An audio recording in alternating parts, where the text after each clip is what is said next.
Hello, beautiful humans. Welcome back to Kick Up Flicks. My name is Chris D, and I hope you're having a wonderful day. Arcane episode 6. So I won't spoil it for you if you haven't seen it. You learn a lot about Victor. Jayce makes some heavy moves.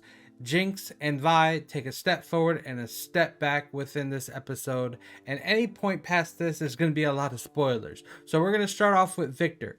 We learn a lot about him as a child, a person that is disabled, that is already a tinkerer, and runs into a scientist that makes him an organic scientist.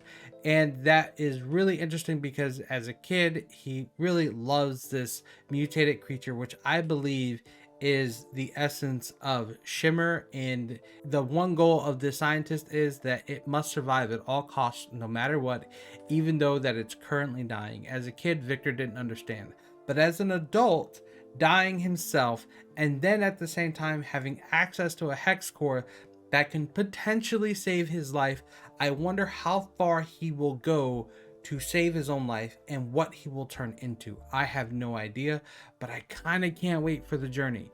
And for the simple fact that he's gone this far and maintained this much humility inside his heart, and all he wants to do is just shine just a little bit for people to notice him and his work and everything that he's accomplished over time. And admittedly, Professor Heimendinger kind of does agree that, he might not be the best star, but at the same time, he says a very important quote. And the quote is this, that a person who shines the brightest tends to burn the fastest, and that was really directed towards Jayce. Jayce has seriously flipped the page on this one. In this episode, I just was like, what? He's trying to hold on to his morality, but I don't think he realizes that he's being played by Mel, or she probably might not be playing him and just using him for her advantage. But I really do see why they kicked Mel out of Medarda family and why she's the poorest out of the Medarda family. I think she does nefarious things, and I think she's in the middle of doing something that is going to be very hurtful in a way, and I hope Jayce survives it. And I think he will, but it's definitely going to hurt because he doesn't see what's happening. I don't know if you can see what's happening, but I believe that he's being manipulated by Mel.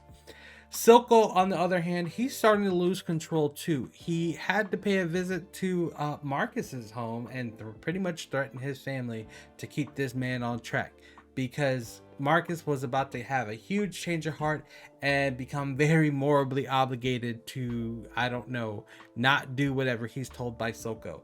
And he also just lost a wonderful fight toward Vi, and I am extremely excited. She didn't get to punch him, but she got to punch a piece of wood and drop a big gigantic building on top of him. Or a big sign anyways, and I was really excited about that.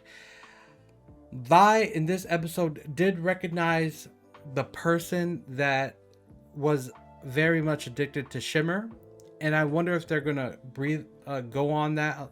I wonder if they're going to make a move on that in the future episodes. I kind of hope they do, because I really want to know who this person is that helped Vi get back to her feet. When Vi and Jinx got together in this episode, I thought it was purely ingenious the way they did it, and how Jinx was, hey, you're my sister, you're real, you're here.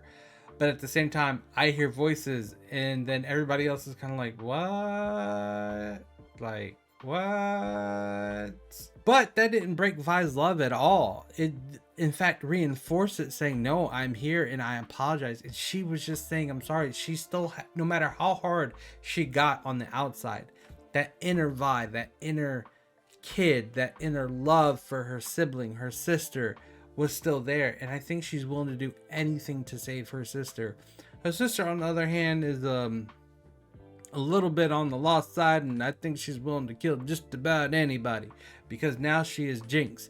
And I wonder where that battle is going to take Jinx and Vi as far as their relationship, because at some point in time a line does have to be drawn.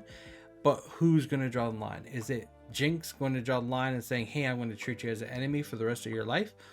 Or is it at the same time Vi saying no to everyone else? I'm going to save my sister. She can change, though she's a little bit nutty.